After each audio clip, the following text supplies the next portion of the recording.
I'm Alexandra and welcome back to my channel. Today's videos is gonna be a bit different from what I've done so far. So I decided to rearrange my bookshelf because it needed a little update because I had books everywhere. So the next couple of minutes I rearranged them, put them in like fast forward so you can see everything. And yeah, so I'll show you everything, and then once I'm done with the fast forward thing, I'll just show you everything like shelf by shelf so you can see everything that I own. I also want to say these are two like fiction shelves. I have a small one here that is my physical TBR. I might do something eventually, but it's not in my video. And I also have a bookshelf that includes all my books in French.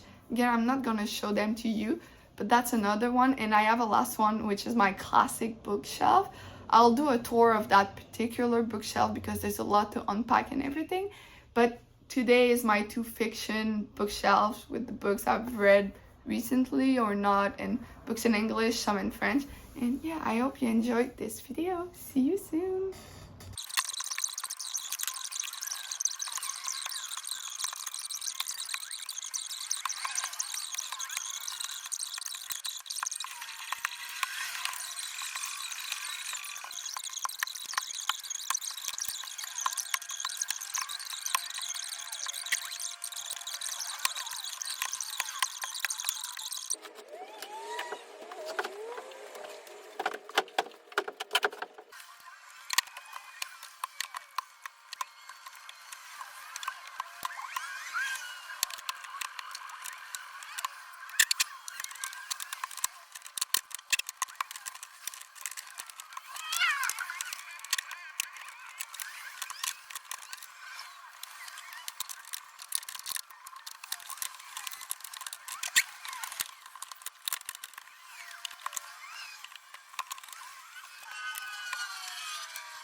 Hello, so you just saw my remodel of my bookshelf, and I just thought I would share you the books closer so I can talk a bit about what I did and what kind of book I have. So I have to, okay. So here I have fantasy, so I have some Cassandra Clare books, Sarah J. Maas, and then we have, I think they're thrillers. So The Girl with the Dragon Tattoo, the trilogy, so book 1, book 2, book 3, then Brendan Sanderson. And here is one of my favorite shelf. It's the Outlander one, so I have all the Outlanders, some first edition. I think I have 4 books. There's another one there. So 4 books of the first edition. Then I have hardbacks. And here I have some spin-off. So this is the Lord John series, some short stories. And then here are the Sam Ewan books. So it's the one who plays Jamie in the show. So I got the Clanlands Almanac and then just the Clanlands book. I haven't seen the TV show. I can't find it. So maybe one day. But I have those 2. And then I'll just drop you down a bit. Okay. Here is historical romance. I can move this bit. So here I have the Bridgerton and other Julia Quinn books. Some Eloisa James, again Julia Quinn. We have Julia London. She's really good. I like her. She's pretty good. Then all my Tessa there. She's my favorite historical romance writer. So I have a lot. All of these are from her. Couple of others here. Then we have Lisa Kleypas. And then we'll just go a bit down again if I move this. Okay. Then I have, here is romance. So it's a bit weird, but I have all my Abby Glines books. So Abby Glines, like, she writes romance. It's pretty good. It's like with high school kids / 18 years old. And then I have all my Nicholas Sparks books. So this shelf is just 2 authors, 2 of my favorite romance one. I'm just missing a couple of Nicholas Sparks, like 3 or 4, so it's pretty nice. And then if we go down again, okay, oops, sorry, okay. Then here we have a mix of different things. So we have Princess Diaries, then we have you've probably seen that series somewhere. I guess it's fantasy, so it's kind of like Hunger Games but a bit different, but like it's kind of weird. Then we have Crazy Rich Asians, the trilogy, some John Green, and then Laurie Foster. She writes romance and she's also one of my favorite. I think my favorite book by her would be Forever Buckhorn. It's pretty good. It's romance, but it's more erotica. So maybe if you don't like too much sex in your book, it's not the best decision. And then finally, we have the last shelf on this bookshelf. So it's a mix of different things. This is books that I haven't read and that they are not going in my other TBR, the physical shelf of my TBR. So I put them here. Then we have some romance, 50 Shades of Grey, Stephen King, Frederick Backman. This shelf is like authors that I don't really enjoy, or like I don't want them higher, because like usually my chair is here so you can't see them, which is fine. Okay, then the second bookshelf was starting from the bottom. Again, it's a mix of different things that are like I'm not super into them. It's really a mix of everything, but I have Alias Grace by Margaret Atwood is there. Then I have Game of Thrones, but I hated that book, so I put it there. Then we have some books I've read in high school, the Jane Austen Society, which was okay, but not my favorite. We have Gone Girl by Gillian Flynn, also pretty popular book, but not really into it. And then if we go up, okay, so here right now we have my TBR for next month. We have a Lillian Moriarty that I don't really like. Some books, like, again, not that into it. We have Where the Crawdads Sing. I know there's a movie coming out soon. The Goldfinch by Donna Tartt, which is also pretty famous. So not a lot of like intense, really books that I enjoyed. So we can go up again. Okay, so now we're getting closer to books that I actually enjoy. This is the rest of my TBR for this month. We have Kristen Hanna.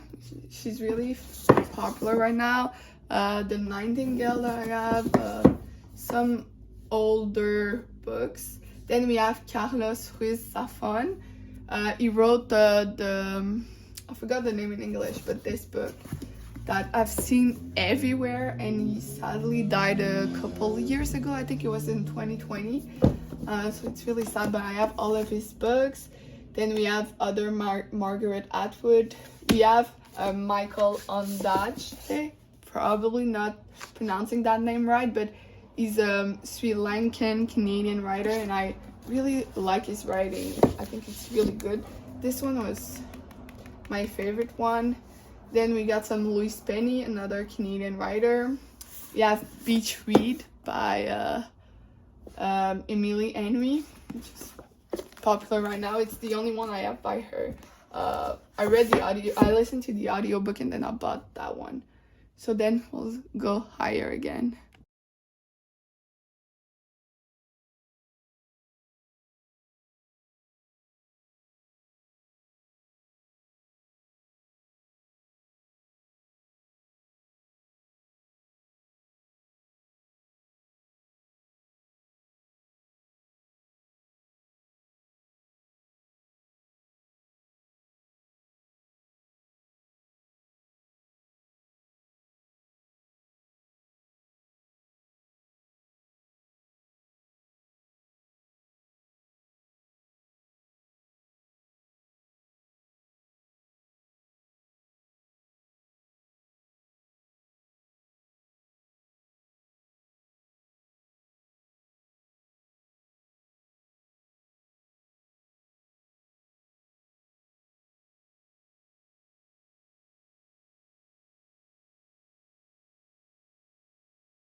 Okay, so now this is the last two. So I said vampires up there, and then World War II. This is such a good book. Like, the twist, I was shocked. I was not expecting that. That was pretty good. I also really love the Tattoos of Auschwitz. Really good. The second one, Silka's Journey, I think the first one was better. So the Tattoos of Auschwitz. Here is some non-fiction. This is really good. If you haven't read it, it's like poems and things, but just really intense and pretty good. It's also post-colonial literature, so I love that. I have Barack Obama book, his wives to Michelle Obama. Just pretty, like, I love reading non-fiction. I just don't read it that often, so that is all. So now that you have seen everything, I just want to say thank you for watching, following along. You can tell me what books you really like that I own, or maybe something that you want me to read that could seem like I could enjoy it. So yeah, thank you, and I'll see you soon. Don't forget to like and follow. Thank you. Bye.